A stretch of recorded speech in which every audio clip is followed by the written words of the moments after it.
Hello friends, welcome to our channel current affair updated. This is Devashish Awasthi और आज मैं आपके सामने, आपको याद होगा, इंडियन पॉलिटी की एमसीक्यू सीरीज में आपके सामने डिस्कस करा था। और पार्लियामेंट जो कि बहुत इंपॉर्टेंट टॉपिक होता है, जिससे हर साल आप क्वेश्चंस देखते हैं, उसके मैं 4 पार्ट आपके सामने लेके आने वाला था, जिनमें से पार्ट 1, पार्ट 2, पार्ट 3 का लेक्चर ऑलरेडी आ चुका है। ये पार्ट 4 में आपके सामने लेके आया हूँ पार्लियामेंट का, जिसके बाद हमारा पार्लियामेंट का टॉपिक जो है वो कंप्लीट हो जाएगा। ओके, तो देखते हैं पॉलिटी में एमसीक्यू सीरीज में पार्लियामेंट का पार्ट 4 के कौन कौन से टॉपिक हैं जो एग्जाम पर्सपेक्टिव से आपके लिए इंपॉर्टेंट है। Okay, let's start with the MCQ wise. Okay, पहला क्वेश्चन है, What should be the interval between the 2 consecutive sessions of parliament? Okay, तो 2 सेशन जो होंगे पार्लियामेंट के, उनके बीच में जो इंटरवल हो सकता है, ठीक है, वो कितना हो सकता है, मैक्सिमम कितना इंटरवल हो सकता है। ठीक है, ऑप्शंस आपके सामने दिए गए हैं, मैं सीधे करेक्ट आंसर रीड करूंगा, इसमें आपको करेक्ट आंसर याद हो जाए। इसका करेक्ट आंसर है 6 मंथ। मतलब मैक्सिमम 2 सेशन के बीच में मैक्सिमम 6 मंथ हो सकते हैं। इसका मतलब आपके एक साल में मिनिमम 2 सेशंस तो होंगे ही होंगे। हमारे यहाँ 3 सेशंस होते हैं, आपको पता होगा, है ना, मॉनसून सेशन है, विंटर सेशन है, बजट सेशन है, बट याद रखिएगा मिनिमम 2 तो होंगे ही होंगे। ठीक है, क्योंकि 6 मंथ का गैप मैक्सिमम हो सकता है। तो correct answer that is option number B. ठीक है, आर्टिकल नंबर 85 में ये चीज मेंशन भी है। ठीक है, तो मैंने आर्टिकल भी आपको बता दिया है। चलिए नेक्स्ट क्वेश्चन में आते हैं। Question number second, which of the following is not the integral part of parliament? Parliament का इंटीग्रल पार्ट नहीं है, यह पूछा गया है।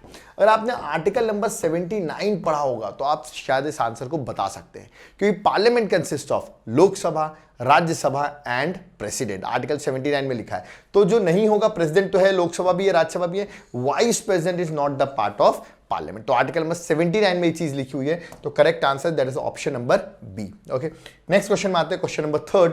ठीक है, और यहां पर पूछा गया बहुत इंपॉर्टेंट चीज, that is privilege and immunities of member of parliament under the constitution of India. अगर आपने प्रिविलेजेस एंड इम्यूनिटीज पढ़ी होंगी, जिसमें 2 टाइप की प्रिविलेजेस और इम्यूनिटीज होती हैं, एक होती है इंडिविजुअल, एक होती है कलेक्टिव प्रिविलेजेस। ओके, 2 टाइप की प्रिविलेजेस हैं, मैंने आपको पढ़ाई भी है। अगर आपने मेरे लेक्चर्स देखे होंगे पॉलिटी के, या आपने मेरे पॉलिटी के नोट्स देखे होंगे, तो ये चीज मैंने पढ़ाई हुई है। ठीक है, तो याद रखिएगा, तो ये किस आर्टिकल में मेंशन, अभी तो सीधा सा पूछ लिया है। ऑप्शंस आपके सामने दिए गए, I am going to read the correct answer, that is article number 105 में ये प्रिविलेजेस और इम्यूनिटीज मेंशन है। कलेक्टिव भी होती हैं और मैंने आपको बताया इंडिविजुअल प्रिविलेजेस भी होती हैं। डिस्टिंक्शन भी आपको पहचानना आना चाहिए। ओके, चलिए नेक्स्ट क्वेश्चन में आते हैं। और नेक्स्ट क्वेश्चन देखिए, पूछ लिया है कलेक्टिव प्रिविलेज पे ही। मैंने बताया ना 2 टाइप की प्रिविलेज होती है, कलेक्टिव और इंडिविजुअल। इसमें तो पूछ लिया गया कौन सी collective privilege member of parliament की नहीं है।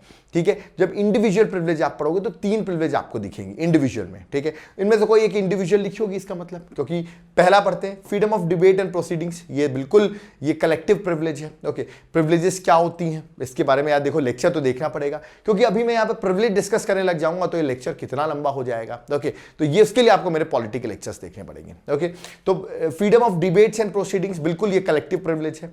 Right to regulate internal matters of the parliament, ये भी individual that is collective privilege है। Freedom from attendance as witness, याद रखिएगा, ये आपने पढ़ा होगा कि आपका फ्रीडम रहती है कि आप विटनेस की तरह अटेंड नहीं भी हो सकते हैं। ओके, तो आपका सिर्फ फ्रीडम है, ये एमपी को एक फ्रीडम मिलती है, ये एक इंडिविजुअल प्रिविलेज है। तो करेक्ट आंसर क्या हो जाता है? सी, क्योंकि सी एक इंडिविजुअल प्रिविलेज है, ना कि कलेक्टिव। तो correct answer that is option number C. Okay, details यहां पर आपको मिल जाएंगी। चलिए नेक्स्ट क्वेश्चन में आते हैं, क्वेश्चन नंबर 5। प्रिविलेज मोशन की बात की गई है। Privilege motion can be raised against a minister, किसी मिनिस्टर के अगेंस्ट रेज कब किया जाता है प्रिविलेज मोशन? बहुत न्यूज में था लास्ट ईयर, बहुत न्यूज में था, स्मृति ईरानी का नाम बहुत चला था प्रिविलेज मोशन से रिलेटेड। उस टाइम पर बताया भी गया था एग्जाम पर्सपेक्टिव से प्रिविलेज मोशन बहुत इंपॉर्टेंट है। तो बताइए प्रिविलेज मोशन कब रेज किया जा सकता है अगेंस्ट द मिनिस्टर? अगर आपने पढ़ा होगा तो करेक्ट आंसर है जब जो मिनिस्टर रहता है वो गलत फैक्ट्स रख दे पार्लियामेंट में। रिमेंबर, तो जब withhold the facts of a case और given distorted version of facts, जब फैक्ट्स वो गलत रखता है तो उसके अगेंस्ट प्रिविलेज मोशन लाई जाती है। वो गलत सलत पार्लियामेंट में बातें रख रहा है, तो करेक्ट आंसर क्या हो जाएगा? Option number C. तो गलत फैक्ट्स के लिए आपके अगेंस्ट प्रिविलेज मोशन पास किया जाता है। चलिए नेक्स्ट क्वेश्चन में आते हैं, question number 6। Who among the following has right to vote? किसके पास वोटिंग का पावर है लोकसभा के भी इलेक्शंस में और राज्यसभा के भी इलेक्शंस में? ठीक है। तो लोकसभा और राज्यसभा दोनों में वोटिंग का पावर है उसके पास। तो देखो लोकसभा में तो पब्लिक वोट करती है, तो इसका मतलब कोई भी वोट कर सकता है, जिसकी एज 18 से ऊपर होगी वो लोकसभा में वोट कर सकता है, ठीक है। बट राज्यसभा में कौन वोट करेगा? राज्यसभा में वोट करेंगे जो इलेक्टेड मेंबर्स हैं लेजिस्लेटिव असेंबली के, मतलब लोअर हाउस के। तो वो जो लोअर हाउस के लेजिस्लेटिव असेंबली के मेंबर्स हैं, इलेक्टेड मेंबर्स हैं, वो लोकसभा में ही वोट कर सकते हैं, बिल्कुल एज अ सिटीजन वो वोट करेंगे, और राज्यसभा में वोट कर सकते हैं। तो इसका करेक्ट आंसर क्या होगा? इसका करेक्ट आंसर होगा elected members of lower house of state legislature, मतलब स्टेट असेंबली के लोअर हाउस के मेंबर्स जो इलेक्टेड होंगे वो वोट करेंगे। तो correct answer that is option number D is the correct answer. Okay, so D is the correct answer. चलिए आगे बढ़ते हैं, नेक्स्ट क्वेश्चन नंबर 7th में आते हैं। 7th क्या कह रहा है? यूनियन पार्लियामेंट में legislate on any subject of state list, ठीक है।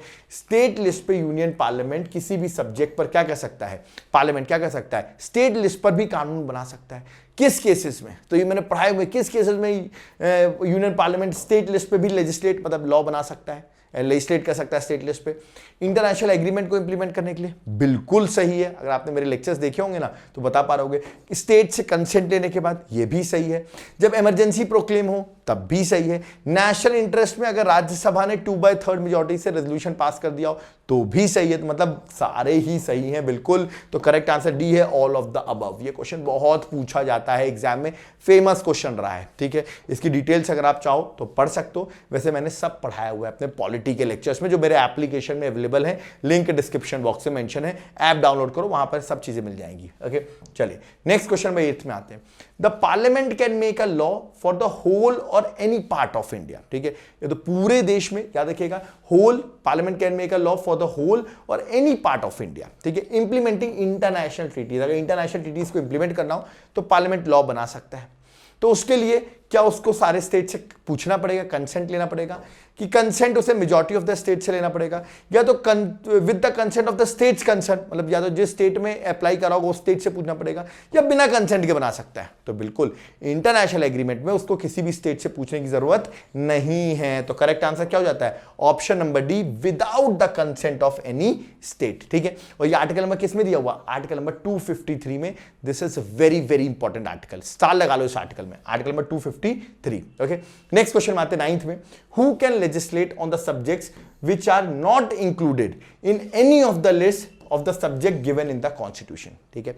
मतलब मान लो 3 लिस्ट होती है, यूनियन लिस्ट, स्टेट लिस्ट और कंकरेंट लिस्ट। ओके, तीनों लिस्ट में वो सब्जेक्ट मेंशन ही नहीं है, तो उस पर लॉ कौन बना सकता है? ओके, ऐसे सब्जेक्ट पे लॉ कौन बना सकता है? सुप्रीम कोर्ट बना सकती है, पार्लियामेंट बना सकती है, state legislature, regional councils.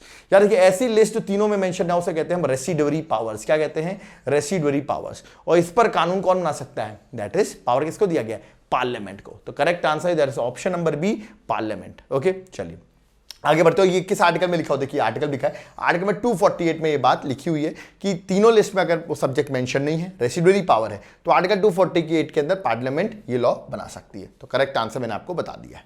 Next, which of the following procedure will enable to adoption of a money bill that was once pass by Lok Sabha, ठीक है, लोकसभा ने मनी बिल को पास कर दिया है, but was amended by Rajya Sabha, but Rajya Sabha ने उसको एमेंड करने की कोशिश की है। अब क्या होगा? वो प्रेसिडेंट के पास जाएगा वो बिल, मनी बिल में अगर उसने ऐसा किया है तो लोकसभा को 2/3 मेजॉरिटी से पास करना पड़ेगा, ठीक है। ज्वाइंट सेशन होगा अब उसके लिए, या तो लोकसभा क्या करेगा, वो चाहे तो एक्सेप्ट करे उनके अमेंडमेंट्स, और अगर नहीं करना चाहे तो लोकसभा क्या करेगा? एक्सेप्ट भी कर सकता है, रिजेक्ट भी कर सकता है रिकमेंडेशन, और बिल को पास कर दिया जाएगा, वो पास माना जाएगा, ठीक है। लोकसभा अगर एक्सेप्ट करता है तो ठीक है, नहीं एक्सेप्ट करता तो भी बिल पास माना जाएगा। बिल्कुल मनी बिल के साथ यही कंडीशन होती है। Option number D, money bill article number 110 के अंदर है, ये बहुत इंपॉर्टेंट बिल है। फाइनेंस बिल आर्टिकल नंबर 117 के अंदर है। सारे क्वेश्चन आते हैं, याद रखिए correct answer option number D है। ओके, तो ये देखिए आप यहां पर पढ़ सकते हो डिटेल में अगर आपको पढ़ना हो तो। ओके, चलिए क्वेश्चन नंबर 11 में आते हैं। Speaker can ask a member of the house to stop speaking, ठीक है, कि आप बोलना बंद करो और लेट अनदर मेंबर स्पीक, और दूसरे मेंबर को बोलने का अलाउ करो, ठीक है। ये स्पीकर बोलता है, इसको हम क्या कहते हैं? इसको हम क्या डेकोरम कहते हैं, क्रॉसिंग द फ्लोर कहते हैं, इंटरप्रिटेशन कह रहे हैं, या ईल्डिंग द फ्लोर कह रहे हैं। अगर आपको बोला गया कि आप मत बोलिए, ठीक है, दूसरा मेंबर बोले let other member will speak, इसको कहते हैं ईल्डिंग द फ्लोर। याद रखिए, this is important. Correct answer is option number D is the correct answer. ठीक है, चलिए आगे बढ़ते हैं। क्वेश्चन नंबर 12, 0 आवर की बात करता हूं। This is one of the important thing, 0 hour. मैं आपको बता दूं, लोकसभा में 0 आवर 11 से 12 बजे के बीच में होता है और राज्यसभा में 0 आवर 12 से 1 बजे के बीच में होता है। ठीक है, तो 0 आवर की टाइमिंग है। ओके, चलिए, तो 0 hour in the working of Indian parliament means, इसका मतलब क्या होता है? First hour of the session, ठीक है, when privilege motions are accepted, hour before question hour, या time immediately after the question hour. तो याद रखिए, क्वेश्चन आवर के इमीडिएटली बाद ही जो चीज स्टार्ट होती है उसे आप 0 आवर कहते हैं, और मैंने आपको टाइम बता दिया है। Correct answer option number D है, 12 से 1 राज्यसभा और 11 से 12 लोकसभा। ठीक है, तो correct answer option number D है। ठीक है, क्वेश्चन नंबर 13, ठीक है, A money bill passed by Lok Sabha is deemed to have been passed by Rajya Sabha. याद रखिएगा, अब बिल, मनी बिल जो है वो लोकसभा के द्वारा पास कर दिया गया है और deem to have been pass by Rajya Sabha also when and no action has been taken by Rajya Sabha. Lok Sabha से तो पास हो गया बट राज्यसभा कुछ कर ही नहीं रहा है, तो राज्यसभा से भी उसको पास मान लिया जाएगा कितने दिनों के अंदर, अगर राज्यसभा कोई एक्शन नहीं लेता है तो 10 दिन, 14 दिन, 15 दिन या 16 दिन। ठीक है, कितने दिन के अंदर राज्यसभा से भी इस बिल को पास मानेंगे? तो करेक्ट आंसर ऑप्शन में बी है, दैट इज 14 डेज। ओके, तो 14 डेज के अंदर आप इसको ऑटोमेटिकली पास मान लेंगे, तो correct answer option number B है। ओके,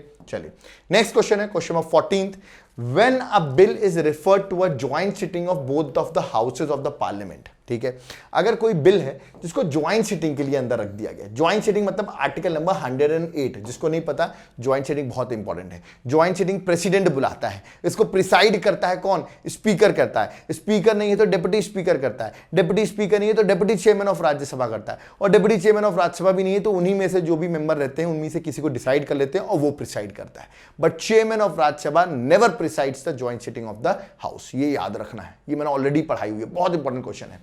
ठीक है, अब यहां क्वेश्चन पूछा गया, अगर ज्वाइंट सिटिंग में बिल को भेज दिया गया तो वहां पर बिल कैसे पास होगा?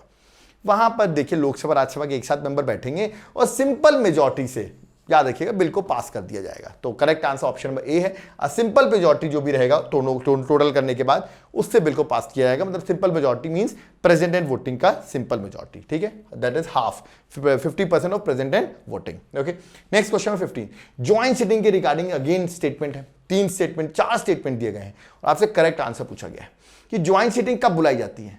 प्रेसिडेंट के इलेक्शन के लिए? अरे नहीं यार, प्रेसिडेंट के इलेक्शन के लिए थोड़ी ना बुलाई जाती है। वाइस प्रेसिडेंट के इलेक्शन के लिए? बिल्कुल नहीं। Okay, amendment of the constitution के लिए? बिल्कुल, अमेंडमेंट को ज्वाइंट सिटिंग बुला ही नहीं सकते। फोर्थ, जब आपके दोनों हाउस के बीच में डिफरेंट ओपिनियन हो। बिल्कुल, ये सही लग रहा है, तो correct answer only 4, D is the correct answer, rest 3 options are wrong options. Okay, तो correct answer that is option number D. Okay, चलिए नेक्स्ट क्वेश्चन नंबर 16 में आते हैं, कंसीडर द फॉलोइंग स्टेटमेंट। ठीक है, 3 स्टेटमेंट दिए गए, अगेन आपको ज्वाइंट सिटिंग से रिलेटेड स्टेटमेंट है, आपको बताना है कौन सा स्टेटमेंट करेक्ट है। पहला, ज्वाइंट सिटिंग जो है 108 में है, बिल्कुल अभी मैंने बताया 108 आर्टिकल के अंदर ज्वाइंट सिटिंग है। ओके, सेकंड, ज्वाइंट सिटिंग पहली बार बुलाई गई थी 1961 में। ठीक है, तो ये सही है कि नहीं बताना आपको। सेकंड ज्वाइंट सिटिंग बुलाई गई थी बैंकिंग सर्विस कमीशन बिल के लिए। ओके, तो मैं आपको बता दूं, तीनों ही स्टेटमेंट जो है वो सही दिए गए हैं, करेक्ट आंसर डी है, 1, 2, 3। आज तक 3 बार ज्वाइंट सिटिंग बुलाई जा चुकी है, फर्स्ट और सेकंड तो यहां मेंशन कर दिया गया है।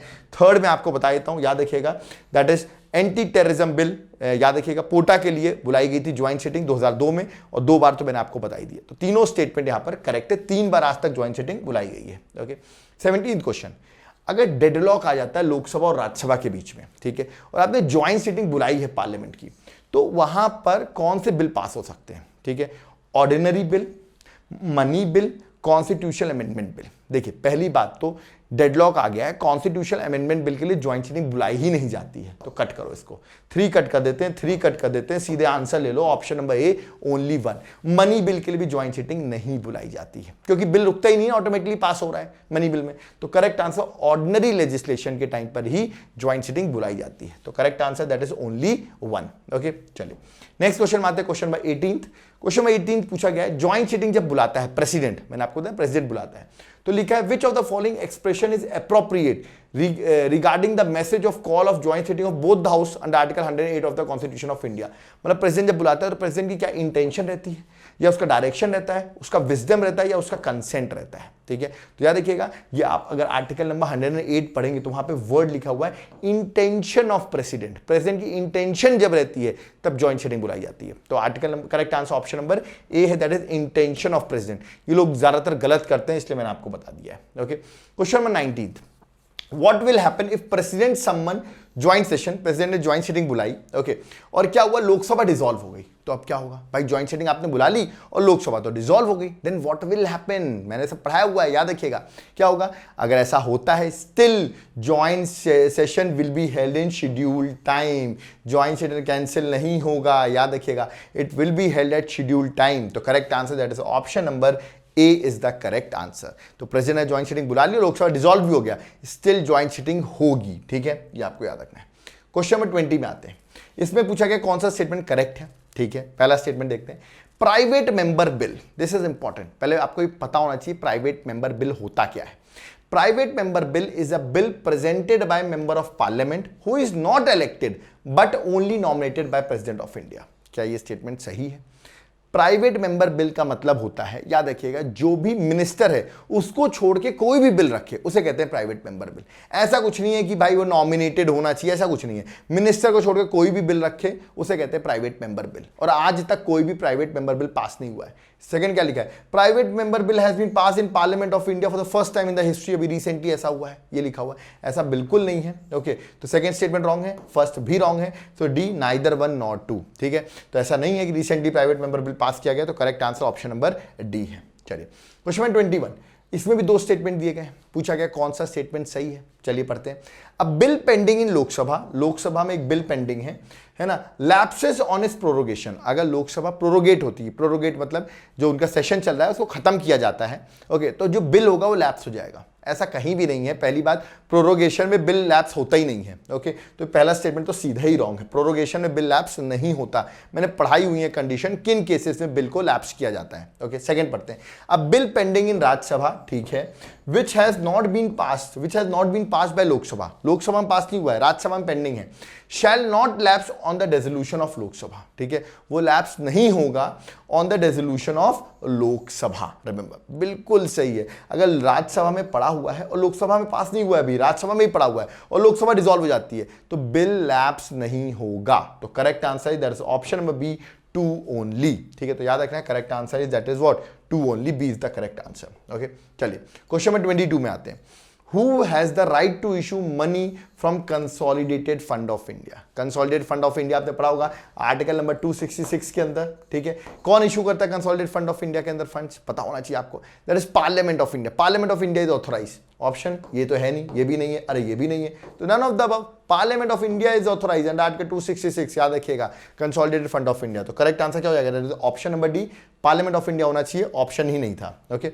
नेक्स्ट क्वेश्चन में आते हैं, which of the following article of constitution related to contingency fund, consolidated fund 266, contingency fund 267, देखो यार इजी क्वेश्चन है, ज्यादा डिस्कशन नहीं करना है इसमें, जल्दी से मार्क करना है क्योंकि टाइम आप सबके पास कम है और अच्छे अच्छे क्वेश्चन डिस्कस करना है, तो करेक्ट आंसर ऑप्शन में सी है, याद होना है, हो जाना चाहिए, नहीं पढ़ा है, नहीं बन रहे हैं तो करना क्या है, कुछ नहीं करना है, एप्लीकेशन डाउनलोड करो, जाके क्लासेस देखो पॉलिटी की, तब भी नहीं बन रहे तो मेरे नोट्स ऑर्डर कर लो, पॉलिटी के नोट्स से काम बन जाएगा, अगर आपने नोट्स पढ़ लिए तो भी क्वेश्चन बन जाएंगे, तो correct answer option number C है, okay. Question number 24, which of the following expenditure is not charged, ठीक है, कौन सा एक्सपेंडिचर चार्ज नहीं होता है कंसोलिडेटेड फंड ऑफ इंडिया के अंदर, ये पता होना चाहिए कौन सा एक्सपेंडिचर चार्ज नहीं होता है, ये लिस्ट जो है ना चार्जड एक्सपेंडिचर की मैंने ऑलरेडी लिखवाई हुई है, पढ़ाई हुई है, ठीक है, इसमें से आपको करेक्ट आंसर बताना है। Salary allowances chief justice of India बिल्कुल चार्ज है, कैग का भी चार्ज है, प्राइम मिनिस्टर का सैलरी अलाउंसेस चार्ज नहीं होता है, और याद रखना आपको जो चीज चार्ज होती है एक्सपेंडिचर में वो क्या होती है, वो डायरेक्टली पास मान ली जाती है, उस पर वोटिंग नहीं होती है, ठीक है, तो करेक्ट आंसर सी है, क्योंकि सी जो है आपको याद रखना है that is not charge under the charged expenditure, ठीक है। चलिए question 25, how can a president spend from contingency fund, बिल्कुल प्रेसिडेंट कंटीजेंसी फंड से कैसे स्पेंड कर सकता है, नेचुरल क्लैमिटी के टाइम पर, okay, after the authorisation of parliament, parliament authorise करेगा तब, before the authorisation of parliament, या कैन नॉट स्पेंड, अरे स्पेंड तो कर ही सकता है, तो कैन नॉट स्पेंड तो नहीं होगा, नेचुरल क्लैमिटी में ऐसा भी नहीं है, before the authorisation of parliament, yes, parliament से पूछने की जरूरत नहीं है, before the authorisation of parliament president क्या देखिएगा, कैन स्पेंड, तो correct answer option number C है, कंटीजेंसी फंड पढ़िए, मैंने पढ़ाया हुआ है, ओके। चलिए नेक्स्ट क्वेश्चन में आते हैं, क्वेश्चन नंबर 26, जितना भी सरकार का रेवेन्यू है, जो भी यूनियन गवर्नमेंट रिसीव करती है टैक्सेस से, रिसिप्ट्स वगैरह से, ठीक है, वो कहां क्रेडिट होता है, कहां जाता है सरकार का, कंटीजेंसी में, पब्लिक अकाउंट में, कंसोलिडेटेड फंड में, डिपॉजिट एंड एडवांस फंड में। तो पता होना चाहिए आपको सरकार का सारा खजाना कहाँ है, पैसा कहाँ जा रहा है। That is consolidated fund of India under article 266। तो correct answer is option number C is the correct answer. Okay, next question 27। कौन बताता है मनी बिल है? आर्टिकल 110 के अंदर कौन बता रहा है मनी बिल है? ये बता रहा है speaker of the Lok Sabha. Money bill introduce भी लोकसभा में किया जाता है, remember, on the prior recommendation of president. और इसको कौन बताता है मनी बिल है? स्पीकर जो है वो डिफाइन करता है whether money bill is a money bill or not. Okay, और लास्ट क्वेश्चन आज का है, Which of the following subject is not included in the provisions of money bill? Article number 110 पढ़ो, वहां पर ये बताया है मैंने कौन कौन सी चीजें मनी बिल के अंदर इंक्लूड होती हैं, उन प्रोविजंस में आती हैं। ठीक है, प्रोविजन रिगार्डिंग टैक्सेस, बिल्कुल ये मनी बिल का पार्ट है। प्रोविजन रिगार्डिंग बोरोइंग, ये भी मनी बिल का पार्ट है। Provision regarding custody of the consolidated and contingency fund, ये भी मनी बिल का पार्ट है। Provision for imposition of fines और penalties, yes, this doesn't come under money bill, remember, so D is the correct answer, क्योंकि ये money bill के अंदर नहीं आता है। तो याद रखिए D is the correct answer. Okay, तो यहां पर जितने भी क्वेश्चंस थे पार्लियामेंट के वो कंप्लीट हो गए हैं। आपको लोग देख रहे हो 28 पे कंप्लीट कर दिया मैंने। यार जितने क्वेश्चंस एग्जाम के लिए इंपॉर्टेंट होते हैं, चाहे वो 17 हो चाहे 18 हो, मैं ऐसा नहीं कि 2 क्वेश्चन जबरदस्ती डाल दूं और 30 बना दूं इसको। मेरा टारगेट रहता है जितने क्वेश्चन एग्जाम पर्सपेक्टिव है उन्हीं को डिस्कस किया जाए। यहां पर मैंने पार्लियामेंट के 4 पार्ट में पूरा पार्लियामेंट के एमसीक्यू डिस्कस कर लिए हैं। अगर आपको पार्लियामेंट पढ़ना है, 4 लेक्चर देख लो, पूरा पार्लियामेंट डिस्कस हो जाएगा। ओके, इससे बाहर कोई क्वेश्चन नहीं आएगा, इसी वे में क्वेश्चन आते हैं। ओके, और याद रखिए अगर आपको हमारा इनिशिएटिव पसंद आ रहा है, हम जल्दी पढ़ाते हैं, टाइम कम वेस्ट करते हैं और जल्दी से जल्दी चीजों को डिफाइन करते हैं। Okay, we don't waste time. हो सकता है इनको समझना हो तो यार देखो ये एमसीक्यू क्लास है, ठीक है। अगर आपको लेक्चर समझना है, पॉलिटी समझना है, तो उसके लिए आपको क्या करना पड़ेगा, या मेरे एप्लीकेशन को डाउनलोड करना पड़ेगा। वहां पॉलिटी के लेक्चर्स अवेलेबल हैं, वहां जाओगे, समझोगे, फिर एमसीक्यू बहुत जल्दी सॉल्व हो जाएंगे। ओके, अगर आप चैनल में ये चीजें समझ में आ रही हो, आपको सीधी बात जिसपे हम फालतू बकवास नहीं करते हैं, और आप चाहते हो ऐसे ही लेक्चर्स बनते रहें, ऐसे ही चैनल की ग्रोथ होती रहे, आप कुछ कॉन्ट्रीब्यूट करना चाहते हो, तो फोन पे, गूगल पे, पेटीएम नंबर है, ये वॉलंटरली है। अगर आप कर सकते हो तो करो, नहीं करोगे तब भी चलेगा, वीडियो को लाइक भी कर दोगे तो चलेगा, बट कर सकते हो तो आप चैनल की ग्रोथ के लिए कर सकते हो। ओके, अगर आपको हमारे नोट्स चाहिए हो, याद रखिए हैंड रिटन नोट्स, क्यों बाय करें आपके नोट्स, क्योंकि handwritten notes quick revision के लिए हमारे नोट्स बहुत हेल्पफुल होते हैं। ठीक है, हर सब्जेक्ट के अवेलेबल हैं, आप art and culture, polity, history, geography, सबके नोट्स ऑर्डर कर सकते हैं। ठीक है, तो नोट्स आप ऑर्डर कर सकते हैं हमारे यहाँ से। उसके लिए नीचे व्हाट्सएप नंबर दिया हुआ है, कॉन्टैक्ट नंबर है, कॉन्टैक्ट करिए, हम आपको डिटेल्स प्रोवाइड करेंगे। ओके, अगर आप हमारे कोर्सेज देखना चाहते हैं, हिस्ट्री, ज्योग्राफी, इकोनॉमिक्स, सारे कोर्सेज अवेलेबल हैं, एप्लीकेशन डाउनलोड करो, देवाशीष क्लासेस, वहां पर आपको मेरी सारे लेक्चर्स अवेलेबल होंगे। यूपीएससी की प्रिपरेशन कर रहे हो, स्टेट सर्विसेज की किसी भी एग्जाम की प्रिपरेशन कर रहे हो, याद रखिएगा, if you need proper classes with proper notes, application download करो, कॉन्टैक्ट नंबर दिया हो, कॉन्टैक्ट करो, मैं आपको जरूर हेल्प करूंगा। वीडियो पसंद आए, वीडियो को लाइक जरूर करो, चैनल को सब्सक्राइब करो। अगर आप फर्दर कुछ बताना चाहते हैं, कमेंट बॉक्स में कमेंट करके जरूर बताइए, हम आपके कमेंट रीड करते हैं। और ऐसे लेक्चर्स को जरूर लाइक करिए जहां पर कम टाइम पर आपको ज्यादा पढ़ाने के हम फोकस करते हैं। We don't take this lecture to 1 hour, जहां पर हम आपसे टाइम पास करें और इसका टाइम लिमिट बढ़ाएं। कम टाइम पे ज्यादा पढ़ाने का हमारा हमेशा ऑब्जेक्टिव रहा है। ऐसे इनिशिएटिव्स को अगर आप लाइक करोगे तो इससे लोग इसी टाइप के लेक्चर्स आगे भी बनाएंगे, instead of wastage your time. Okay, तो do comment on our video, कोई डाउट क्वेरी है वो भी आप कमेंट कर सकते हैं। इसी तरह हम एमसीक्यू सीरीज चलाते रहेंगे और आपका पूरा टॉपिक जो है, पॉलिटी, ज्योग्राफी, हर सब्जेक्ट जो है वो कंप्लीट कर देंगे। ओके, तो thank you and have a nice day.